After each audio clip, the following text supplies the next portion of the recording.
Coming up on Network Africa, 2 people killed and at least 6 others injured after oil refinery explosion in the suburbs of Cape Town, South Africa.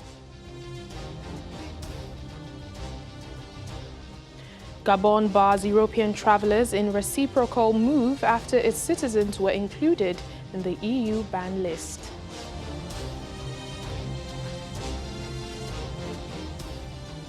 Plus, prominent Ethiopian singer Hachalu Hundessa laid to rest in his hometown, Ambo.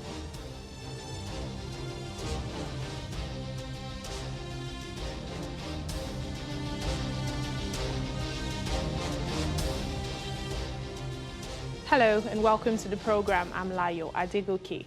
2 people have died and at least 6 others have been injured after an explosion at an oil refinery exploded in the suburbs of Cape Town in South Africa. The police are investigating the cause of the blast, which happened early Thursday morning. The resultant fire from the blast has now been contained at South Africa's 3rd biggest crude oil refinery. The company, Astron Energy, which produces 100,000 barrels per day, says their priority is to ensure the safety of all those on site. Milton's plan had been the process of restarting after undergoing extended maintenance and has now been shut down after this morning's fire. Well, our South Africa Bureau Chief Betty Dibia joins us now for more on this. Hello, Betty. Thank you for speaking to us. What more can you tell us about this morning's incident? Thank you for having me, Lyle. What we understand from the incident is that at about 4 a.m. local time, an explosion was recorded at the Milnerton refinery of Astron Energy in Cape Town. So far, the casualty figures, according to the Western Cape Disaster Management Agency, is that 2 people have died and 7 people injured. That's 4 men and 3 women. We don't know if there are any more casualties, and the company hasn't said any more than the figures that we have. But the fire that resulted from that explosion, we understand has been contained, was contained quite early in the morning. And production in the company, in the refinery, has stopped for now. From the visuals that we've seen from the refinery, what is called the furnace stacks of the refinery were destroyed by that explosion. And we understand as well that it was in the production area of the refinery and not the storage area. So the company's statement has confirmed the incident, and the company has said that the priority is to ensure the safety of the people who are working.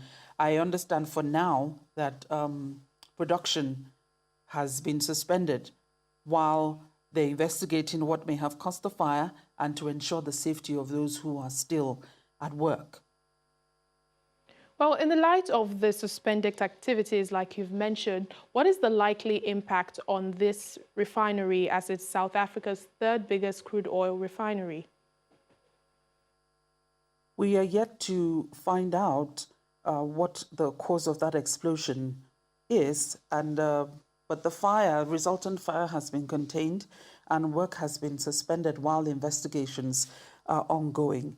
With regard to the impact, of course, it would negatively impact probably the output for now of the company and whatever it is. Remember, the petroleum industry is part of those allowed to be in operation during this lockdown level. But if work is suspended for now, we don't know for how long, while investigation and the assurance of safety, again, for those who will continue to work is confirmed. So definitely it's expected to impact on the company's operations. Although I understand that the neighborhood watch in the area is telling people to fill up their tanks because there may be a shortage. We don't know.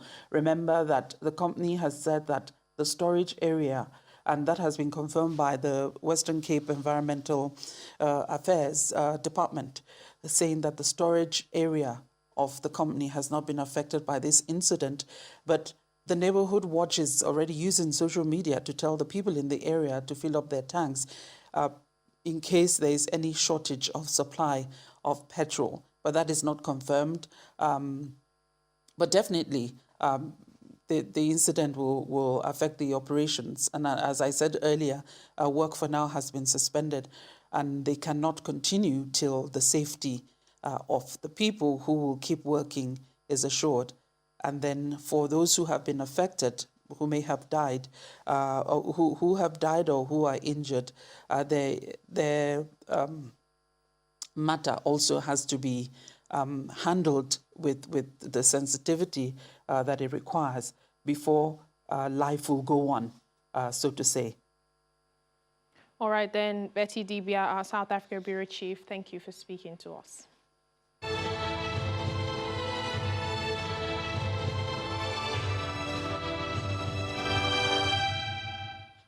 We begin our coronavirus coverage in Botswana, where the president, Mokgweetsi Masisi, has quarantined himself after an official working closely with him tested positive for COVID-19. A government statement says some other people in the president's inner circle are also self-isolating. The government is encouraging people to continue taking precautions in order to prevent the spread of the virus. Botswana, a country of 2.25 million people, have so far recorded 227 cases of the virus and 1 death.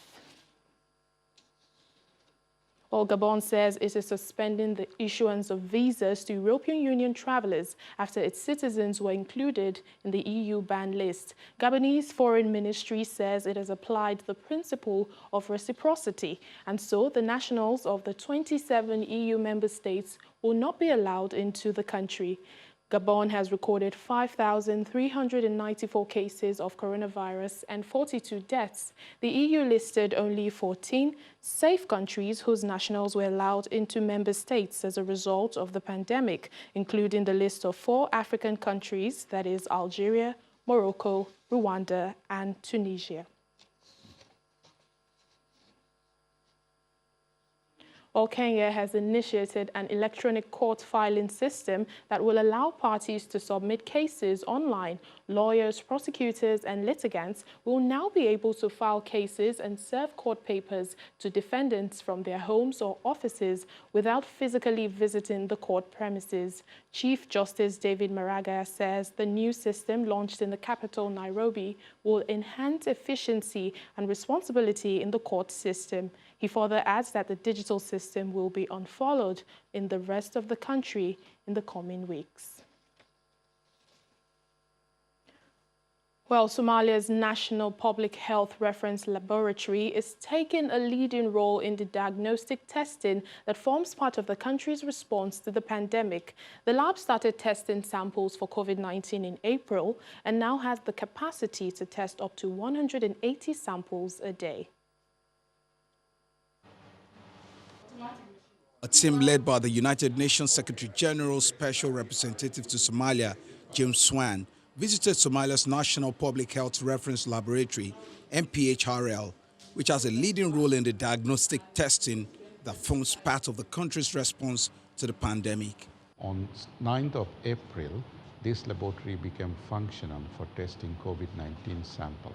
Since that time, we have supported this laboratory to become operational and also to test as many samples as possible, because the laboratories always play an important role for not only detection, but also play an important role for us to increase our understanding on the way the virus is circulating and how we can monitor the virus. After undergoing training, NPHRL staff are now testing COVID-19 samples on their own.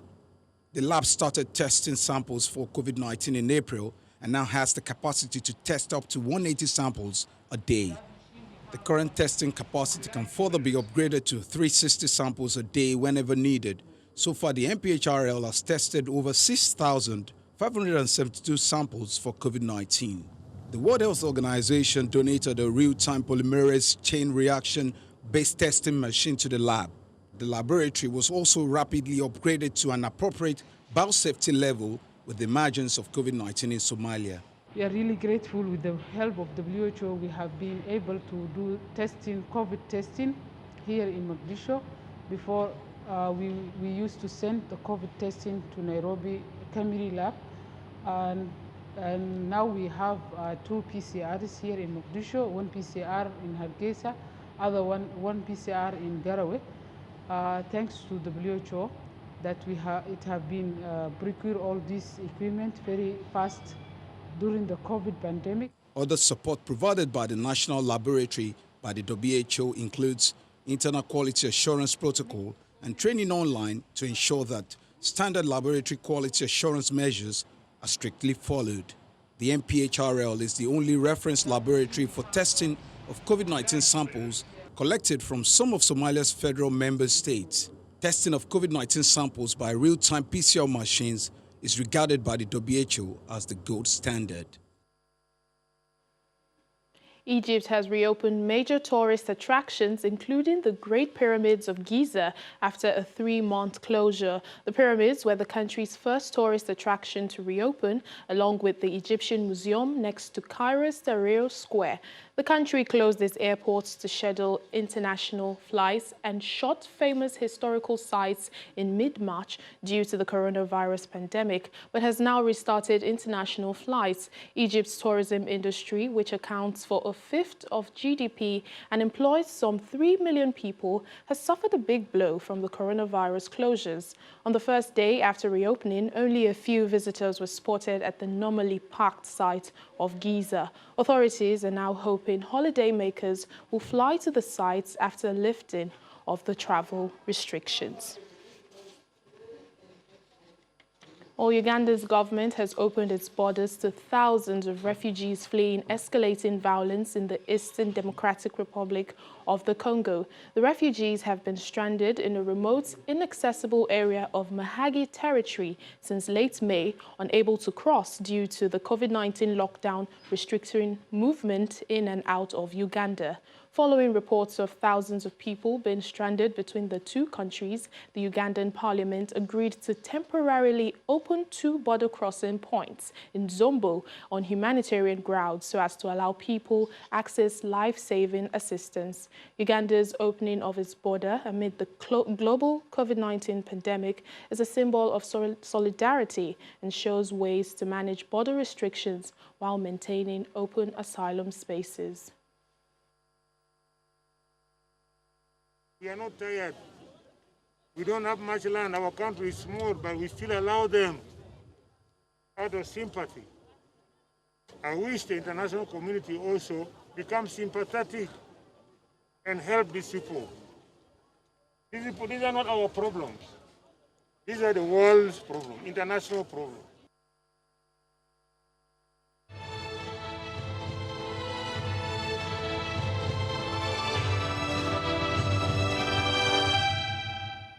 You're watching Network Africa on Channels Television. Still ahead on the program.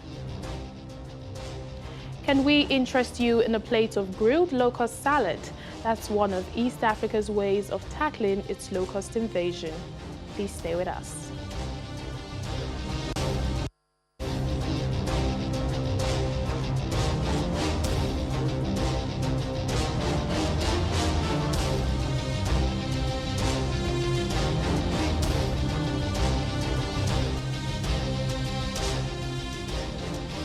Welcome back to the program. Tensions remain high in Ethiopia 3 days after prominent Ethiopian singer Hachalu Hundessa was murdered. The 34-year-old has been buried as unrest over his death spread from the Oromo region, where he was seen as a hero. The activist was shot dead on Monday night, and at least 81 people have been killed in protests in Oromia after his death. Local media reports that his murder has intensified ethnic and religious tensions in the country. The military was deployed to douse tensions, even as the internet and telecommunications were also shut down.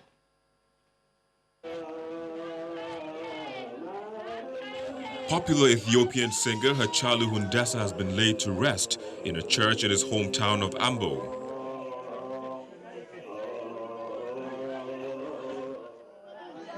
Mourners by the burial site were seen crying and singing as the coffin was lowered into the ground.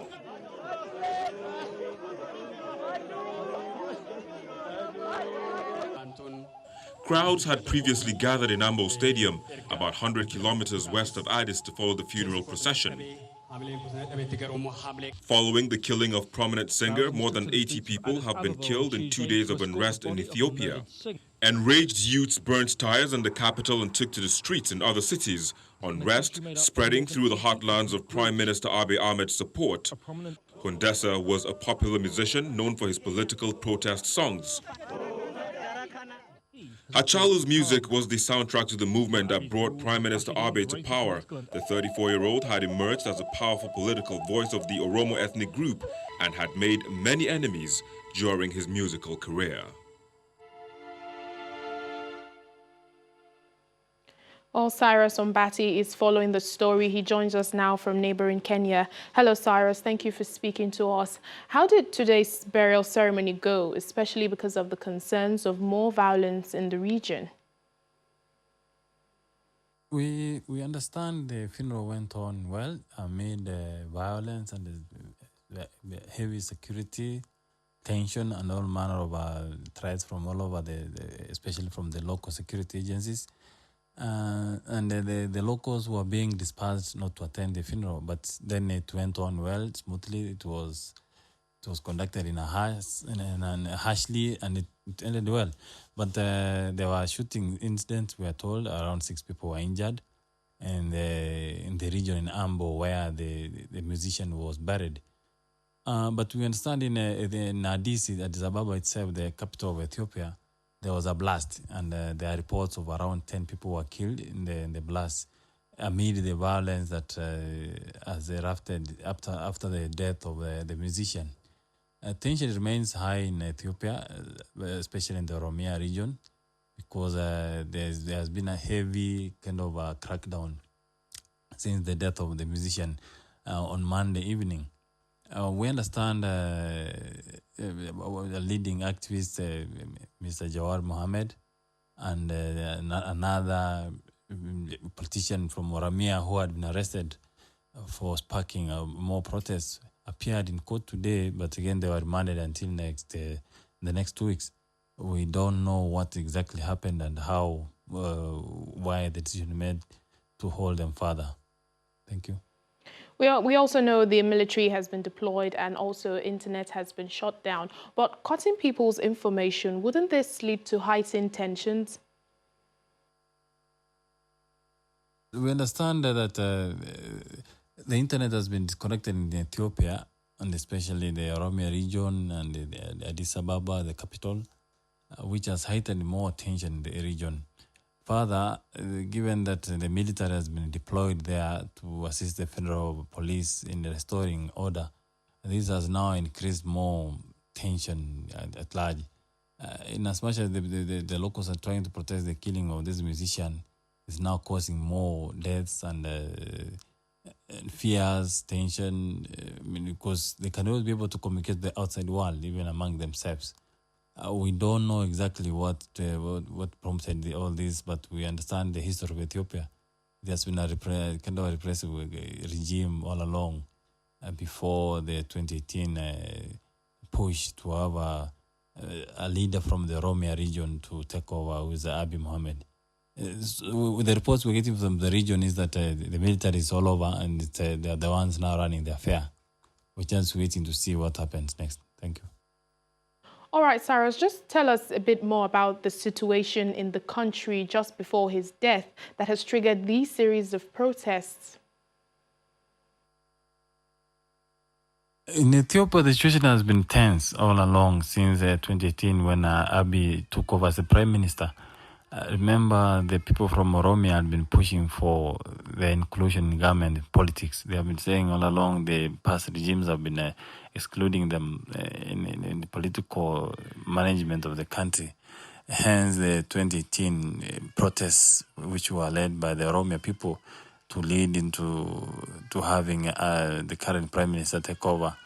And since then, in as much as Abiy was in charge, tension has been growing, tension has been high.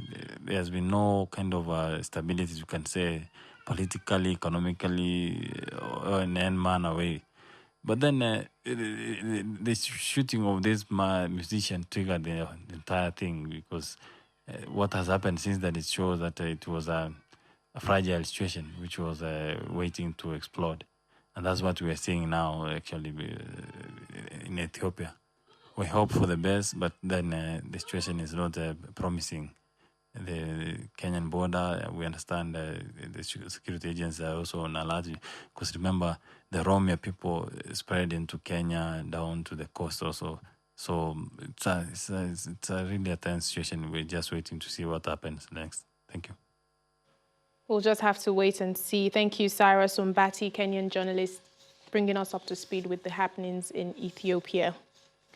Well, we're in Kenya, where the scientists, are exploring new ways to tackle plagues of locusts that are destroying crops in East Africa, including by eating them, poisoning them, and driving them to cannibalism. While some may not think that sounds like the most appetizing dish, turning the tables on the voracious insects is just one of the ways of handling the swarm invasion.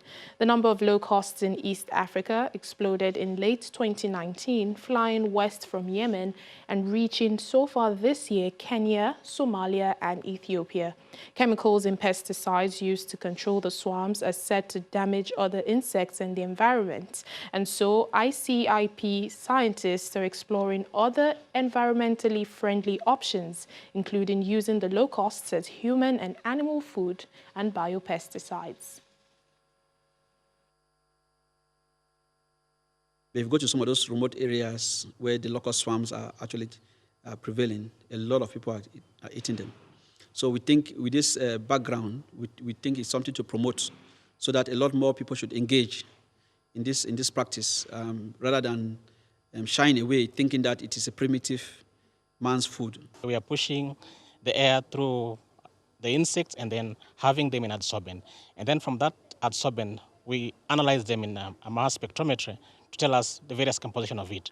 Once we're able to know that exactly this is how they smell based on the chemical composition, those chemical composition, we send them through the antenographic system, where the insect will tell us which among those compounds that they smell of they are kind of familiar with. And then once we detect which compound they're familiar with, we take it further for evaluation in terms of are they really an attractant or are they a repellent. We end the program in DRC. Growing up in the eastern Congolese city of Goma, Kalinda Salumu's dream was to sell cocoa abroad. In 2019, the 70-year-old transformed cocoa plots abandoned during independence in the 1960s, located about 93 miles northwest of Goma. But local authorities told him his cocoa harvest was too small to export. So he decides to make and sell the chocolate locally. It has been a long wait for Kalinda Salumu as he painstakingly checks every cocoa bean while they dry in the sun. In 2014, he had a dream of turning plantations abandoned after Congo's independence into productive cooperatives that could export beans abroad. His first harvest of 200 kg wasn't enough to reach the legal minimum to export, so he sent his son to Kampala, Uganda's capital, to train as a chocolatier. The cacao is collected by small-scale farmers, mostly women, from forests in Walikale, about 93 miles north of Goma. He invested his life savings of $20,000 into what has become a family business. Kalinda's granddaughter, Aisha Kalinda, melts the chunks of cocoa into chocolate. Most people don't know that chocolate can actually be made in DRC. They usually think chocolate is from the UK, from the US. Yet we also have our own plantations here, but people have that ignorance of looking at chocolate that it's something from abroad that cannot be made in Africa. So we decided to break that rule and make the chocolate. The brand Loa is the name of a river in Walikale where the beans grow. Lacking sophisticated modern equipment, their output is limited and their chocolate expensive. But the bars have found a keen following in the provincial capital, Goma. For the owners of Loa, their chocolate factory may be tiny, but they have big dreams of creating local solutions that can help transform their region. And with that, you've been served Network Africa today. Thank you so much for watching. I'm Layo Adegoke.